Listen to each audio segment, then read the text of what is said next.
Hello, and a good week to everyone. In today's episode of Growing Your Tree of Prosperity, we're going to do something a little bit more philosophical, maybe less quantitative or financial. And I'm going to talk a little bit about what you really need to think about before you retire early. Uh, at the moment, if you look at the material from content creators, you will find that we know a lot more about getting financially independent compared to early retirement. Okay, um, I think part of the reason is there are fewer content creators who have actually worked on building some kind of mental framework on how a financially independent person can transition to retire early. All right, and a large reason for this is that the material that financial independence content creators tend to exist in the realm of finance, right? We talk about returns, standard deviation, how to invest. And there is enough to create a lot of content. You don't ever have to really think about early retirement. But early retirement is grounded in a different domain, the domain of psychology, sociology, and philosophy. All right. So this is my first attempt to actually think about the RE component of the FIRE movement. And the material I'll be drawing from comes from a book by Shigehiro Oishi entitled Life in Three Dimensions, right? And how do we think about early retirement? I think one way is to understand what makes a good life, right? And based on Dr. Oishi's idea that's grounded in psychological research, this is a three-part framework consisting of happiness, meaning, and psychological richness. All right.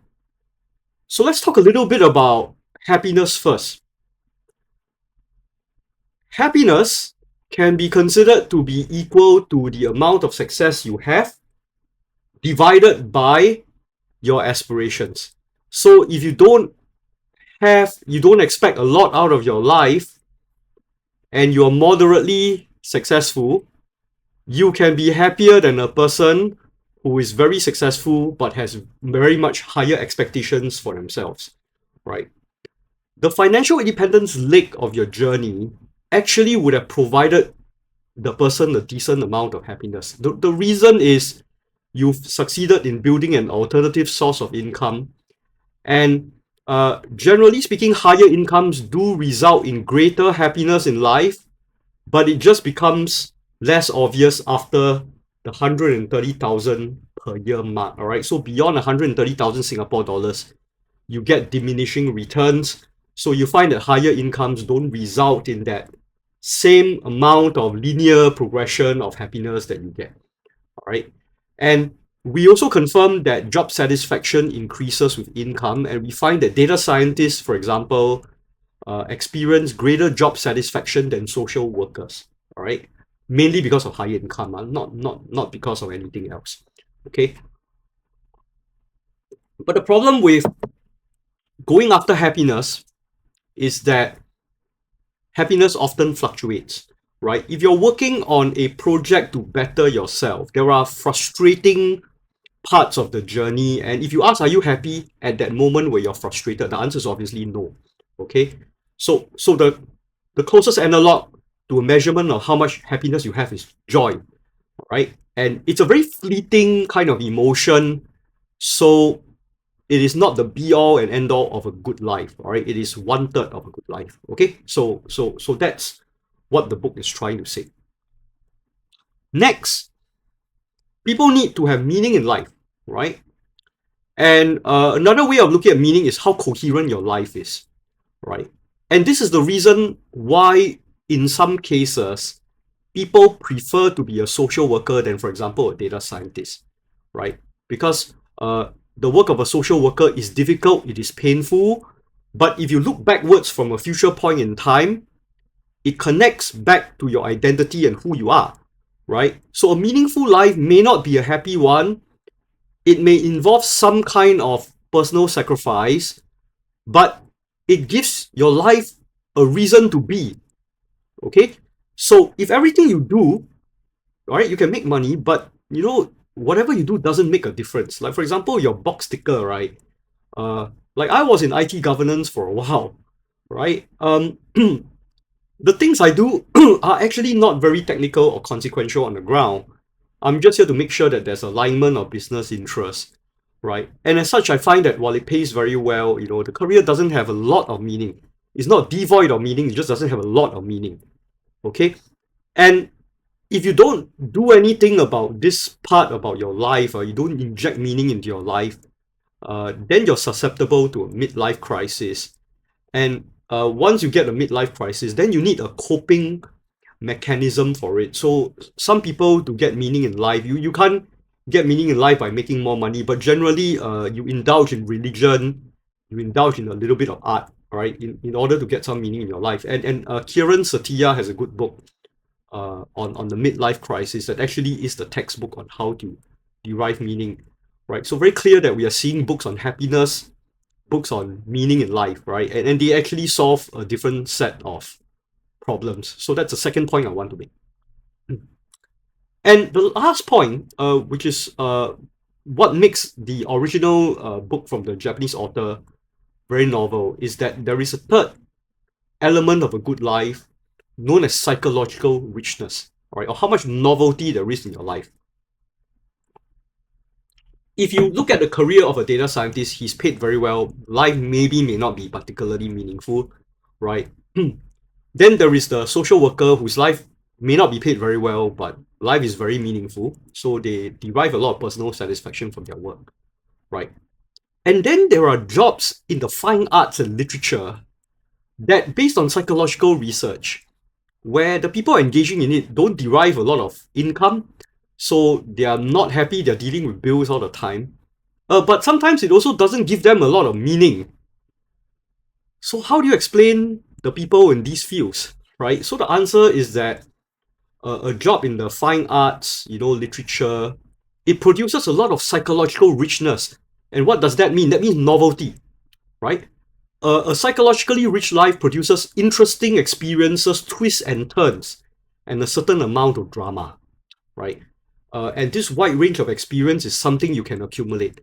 And this is not a new concept, right? If you are a fan of the book Die with Zero, it is a very anti-fire kind of book that actually people in the fire movement enjoy reading. There is a concept known as memory dividends, right? So if you were to give up your job, you go backpacking in South America, and you do it the hard way. That means you stay in an inn, you befriend people in a hostel. It is a very psychologically rich kind of experience compared to paying maybe 10 times the amount of money to go on a tour with a luxury tour group, for example. That produces less psychological richness because you're in comfort all the time, right? Okay, so this is also one of the elements of a good life, right? According to the author. So, how do we create this psychological richness in our lives? We need to be a little bit playful. If you're a specialist, you transition into a generalist, you find that often life becomes richer. Okay, and ultimately you want to live a life without regrets. Okay. Okay, so with these three elements of a good life, we will now bring this back into the fire movement and really talk about how do we apply this, right? How do we apply this when we're trying to make a decision on whether you want to retire early? So the first question you want to ask yourself is, will the decision to retire affect your happiness?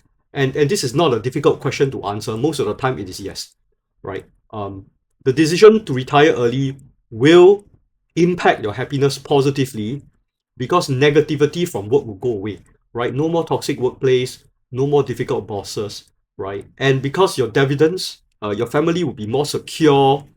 They will even benefit more when they are with you, all right? The financial independence journey also makes you less envious of titles because you have more freedom, you've got more bandwidth than even the most powerful directors in your organization, right? So when I left the statutory board, uh, I suspect my supervisor is probably wealthier than me at that point of time because she's much older than me, right? But I have more freedom than her because I don't have to report to her anymore, right? Yeah. So the first question Will retirement affect your happiness? And it's a little bit trite. The answer is generally yes. Okay, let's move on to the next question. Okay, the difficult question. Will the decision to retire make your life more meaningful? Right? Okay. So now you're in new territory. And this is something which I think the other content creators they're not able to explore. Right? If you press the retirement button, you press it wrongly, your life becomes meaningless. So you want to ask yourself post-retirement, what kind of impact you want to continue to make to your family and continue to make, right, to society at large, right? How do you connect all the things that you've done right up to the point of financial independence and connect it in a meaningful way, right? For me, it's not too difficult because once I figured out how to become financially independent, I teach people how to do that, right? So in that sense, as a trainer with Dr. Wealth, my life becomes more meaningful that way. Yeah, obviously I charge money when people come for my training, but I also get a certain sense of satisfaction when students, and I got a student recently after 6 years from attending the class. He said, Chris, I resign, I'm done, completed the journey, right? So at this stage, religion, a little bit of philanthropy comes into the picture, right? Like when I signed up for Temasek Poly to become a law lecturer, I really wanted to find out how Gen Z and Gen Alpha, how they think and to interact with them in a meaningful way, right? And of course, in the evenings when I teach adults, there is a lot of frustration because some adult students are really a handful, right? Way worse than anything I encountered in my investment career, right? But the frustration in that sense is meaningful because um, you're also trying to get a grip into the challenges policymakers face when they do adult education, right? Yeah, and it's also meaningful because I continue to contribute, right? Even in my current state of financial dependence, I continue to contribute. Okay, so you need to come up with a post-retirement life that is meaningful. And for most of the people listening to me, you want to think about religion and maybe a little bit of philanthropy. It needs to come into the picture, right? I'm not religious, so I don't have that luxury of thinking about spending more time in church or a temple. You can if you're religious, and I respect that. Okay. And when it comes to philanthropy, for me, I would rather contribute my time, generally because of some of the negative experiences I have with NGOs when I was a bureaucrat. Right. So think about how to make your life more meaningful, and this is something that you're on your own here. Okay. You can read the book on midlife crisis. It will definitely help you in designing a life post retirement. Okay, but otherwise, I guarantee you that very few of the talking heads on YouTube on financial independence and financial planning can assist you with this decision, right? And finally, would the decision to retire make your life psychologically richer, right? And one way to make your life psychologically richer is to create a list of the things that you want to do, what you want to learn, and the places you want to go all drawn out. So for me, it was very easy. I wanted to go to law school. I wanted to become a lawyer, but I don't want to become the kind of Stansfield Business School kind of lawyer where you just get a law degree. I want to be admitted to the bar, which is a lawyer's lawyer, right? So that's one of the things in my bucket list. Not so much the places I wanted to go. I only wanted to visit Istanbul because it's got Greek, Roman, and Ottoman like cultural influences. So travel is not such a big deal for me, but I can imagine that for most of you, you do have a list of places that you want to go. Machu Picchu, Lhasa. You want to see the aurora borealis, right? You want to draw up a plan to do that, right? Then I mean, if you are healthy enough to go on a backpack tour, because you meet different kinds of people, you get to experience different emotions. That decision is going to reward you and make your life psychologically richer, right? Rather than use money to throw on a luxury tour, right? But if you are rich and you can afford the luxury tour, I mean, going is better than not going, right? Okay, so if you're going to gain your freedom, then you should put it to good use and make sure that whatever you do, you live your life with no regrets. And I think that this list needs to be drawn out before you press the button, before you tender your resignation, you talk to your boss, come up with a list, come up with the priorities and all that. In fact, uh, while you're serving your notice, You should be actively working to get items in your bucket list uh, and line it up for 1 year. Because the truth is that I don't think you need to work for a year after you're financially independent. Uh, it's time for a reset. So you need to actively go for these psychologically rich kind of experiences. And then when you come back, right, you can make a decision how you're going to make your life more meaningful. All right. So that's what I think I should have done. All right. So my approach was very different. I took a 6 month break. I didn't do anything. I didn't even travel.